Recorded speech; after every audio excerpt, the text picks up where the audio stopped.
Y vamos a cambiar de tema porque la Comisión de Constitución del Senado, como ya se los contábamos, comenzó a discutir el proyecto de indulto a los presos en el contexto del estallido social. Vamos a conversar sobre esta iniciativa con el senador socialista Alfonso de Urresti, integrante de esta instancia. ¿Cómo está, senador? Muy buenas tardes. Muy bien, Matilde, un gusto saludarle a esta hora de la tarde.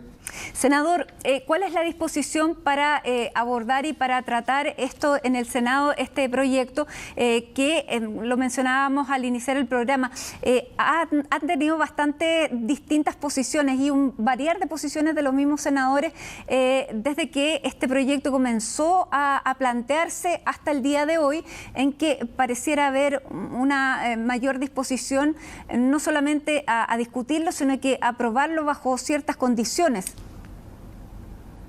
Yo creo que se avanza, es importante abordar este punto, es algo que está en la sociedad, hemos recibido distintas informaciones de los familiares, distintas estadísticas, esto ya se ha aprobado en la Comisión de Derechos Humanos, luego en la Comisión de Seguridad Pública, y hoy día se ha visto por primera vez en la Comisión con una exposición del Ministro del Interior y del Ministro de Justicia. Yo creo que es importante abordarlo, se han citado a más autoridades, especialmente al Fiscal Nacional, al director del Instituto de Derechos Humanos, al presidente de la Corte Suprema, para tener la real magnitud de todos y cuántos son las personas involucradas con estas prisiones preventivas que claramente exceden los tiempos normales, exceden el tiempo razonable para una investigación, y lo importante es que se dé una discusión de fondo, que se pueda escuchar a distintos expertos, se pueda escuchar a distintas partes interesadas, a los familiares, y también escuchar especialmente al Poder Judicial, quienes llevan en definitiva estas causas.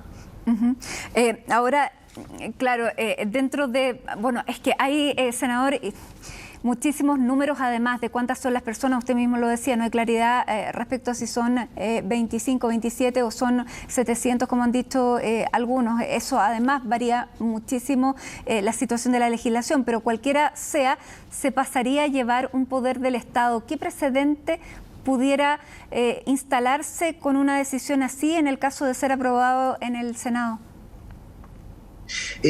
A ver, Matilde, aclaremos una cosa. Desde el punto de vista legal existe toda la facultad. Recordemos, el propio presidente Piñera en sus administraciones indultó a decenas de personas privadas de libertad por distintas situaciones, delitos bastante graves, y se entendió porque eso era una razón, era principalmente la congestión de cárceles. Entonces aquí no se está vulnerando ningún principio o de separación de poderes. Por lo mismo, se ha pedido que la Corte Suprema, a través de su presidente, el Fiscal Nacional del Ministerio Público, el Defensor Público, el Instituto de Derechos Humanos, pueda entregar información, podamos escuchar, acotar, saber efectivamente quiénes son las personas que están hoy día en estas prisiones preventivas prolongadas y precisar sobre ellos el indulto. Pero seamos claros, aquí no se está vulnerando ningún principio o generando un precedente que pueda ser inexistente en nuestro país. En eso seamos rigurosos para no hacer una discusión que no corresponde a la realidad. Claro, lo que pasa es que todavía no se han...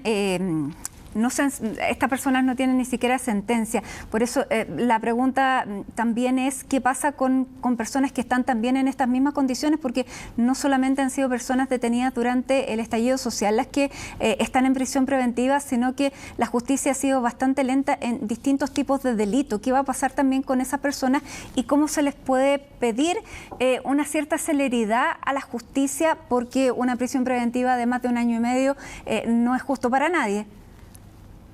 No es justo para nadie. Hemos visto algunos casos de personas que han estado más de 1 año privadas de libertad en esta medida cautelar, y como Daniel Morales, que ahí era uno de los imputados en incendio, y que salen con una tremenda cantidad de meses privados de libertad. Entonces yo creo que aquí hay que ser riguroso y aquí hay que exigir mayor celeridad tanto al Ministerio Público, tanto a los tribunales y a los distintos organismos para resolver esta situación. Entendemos que la pandemia ha retrasado, entendemos que el teletrabajo, situaciones de esa naturaleza impiden muchas veces tomar audiencias, realizar diligencias, pero esto no puede ser a costa de la seguridad, de la libertad, de la condición humana de personas que han sido privadas de libertad por ese largo tiempo. La prisión preventiva es una medida cautelar extrema, entonces es la última razón que tú utilizas puede ir atenuándose, puede hacerse la investigación en otro tipo de situaciones. Yo creo que aquí estamos en una situación compleja. A mí me gusta ser riguroso y claro en esta situación, es una situación compleja porque no sabemos cuáles son los bordes, no sabemos cuáles son la cantidad de personas involucradas. Y esto exige un esfuerzo del Poder Legislativo, pero también del Poder Judicial, también del Ministerio Público, de poder saber el volumen, la cantidad de personas que están afectadas para ser lo más precisos posible e ir al fondo del asunto. Senador, ¿se está discutiendo de indultar a presos políticos o se está haciendo el llamado, o sea, lamentablemente no tengo aquí el proyecto, pero es presos políticos o presos durante un periodo determinado de tiempo?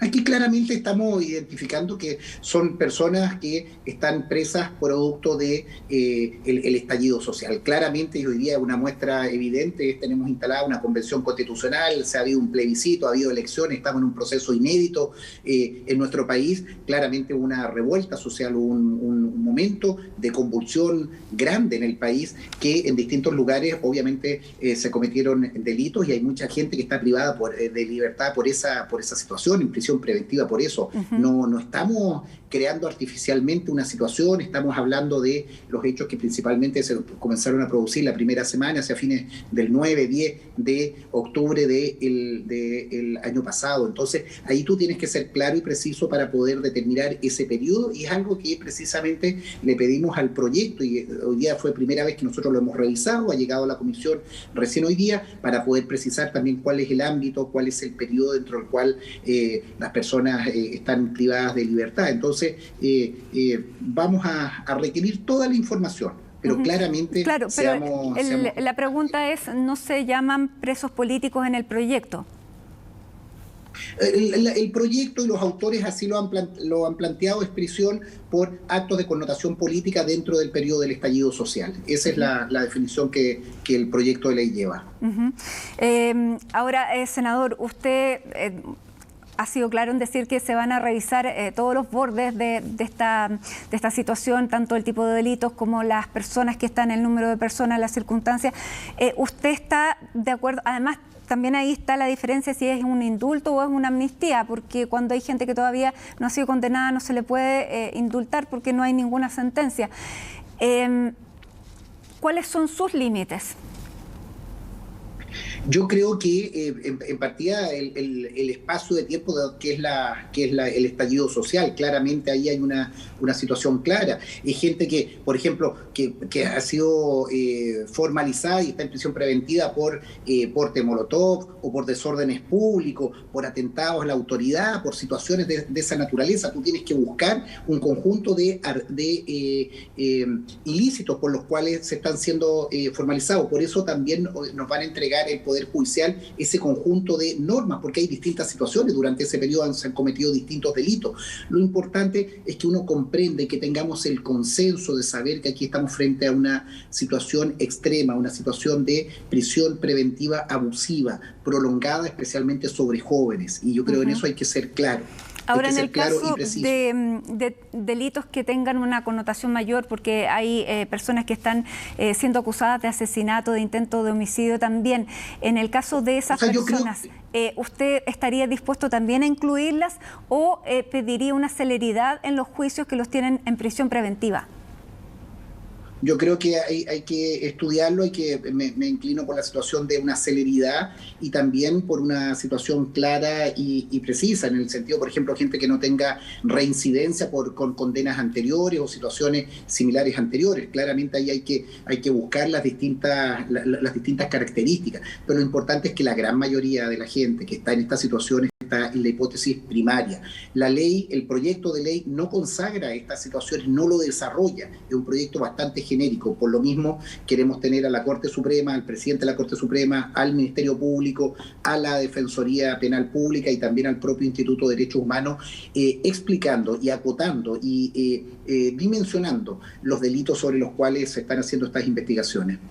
A su juicio, senador, esta lentitud que los ha mantenido en prisión preventiva durante todo este tiempo se ha debido a lo que inicialmente conversábamos, que es la situación de pandemia, el teletrabajo por parte de los integrantes del sistema judicial y de las mismas policías, o hay a su juicio una razón política que estas causas las tengan pendientes? Yo creo que hay una visión ideológica de algunos sectores de sancionar esta situación, de pasar una cuenta, de ser extremadamente rigurosos, desgraciadamente en el país, y espero que también la Asamblea Constituyente, la Convención Constitucional lo analice. Hay justicia para ricos, hay justicia para pobres, hay justicia para determinados casos. Mire, veamos lo que ustedes han cubierto extensamente, todo el fraude al ejército, todo el fraude, malversaciones en ese sentido, el Paco Gate y todo ese tipo de situaciones. No se ha tenido la misma rigurosidad y el abuso de la prisión preventiva, claramente no lo ha sido. Entonces aquí también hay un sesgo de sanción, y yo quiero presumir la buena fe que el Ministerio Público puede apurar, puede agilizar, puede destinar. Ahí también son las medidas que uno tiene que hacer. Debieran haber más fiscales dedicados, más tribunales abocados a esta situación, las cortes correspondientes, cuando corresponda también en la revisión, poder tener alguna preferencia para la vista de esas causas. Yo creo que se pueden hacer también medidas que acompañen, porque, insisto, Matilde, la prisión preventiva no puede ser un instrumento de castigo anticipatorio respecto de personas que están privadas de libertad. No puede ser que alguien que estando un año y medio privado de libertad luego salga absuelto. Eso no corresponde ni por estos casos ni por otros que desgraciadamente se ha visto en distintas situaciones con bastante frecuencia este tipo de casos. Senador, para terminar, no sabemos cómo va a terminar este proyecto, pero bajo cualquier prisma al gobierno, al oficialismo, no está de acuerdo con hacer este tipo de legislación. ¿Usted cree que si es aprobado en cualquiera de los escenarios de los que hablamos, el presidente tiene el piso político para ejercer su derecho al veto? Mire, yo creo que el presidente Piñera, a quien hace bastantes días no vemos, en primer lugar, debiera tener el piso político y debiera tener la capacidad de asegurar que exista una convención constitucional en Chile que salga adelante, que no tengamos nuevamente estas situaciones impresentables de falta de recursos técnicos, de prever el funcionamiento de algo tan importante mientras nosotros conversamos que se está llevando a cabo. No sé el presidente en qué actitud estará, pero yo lo único que espero que el presidente, que termine luego este gobierno y que puedan funcionar instituciones como el Poder Judicial, el Ministerio Público. No sé, no espero nada particularmente del presidente de la República en este tema. Senador Alfonso Urresti, muchísimas gracias por conversar con nosotros esta tarde. Que esté muy bien. Gracias, hasta luego.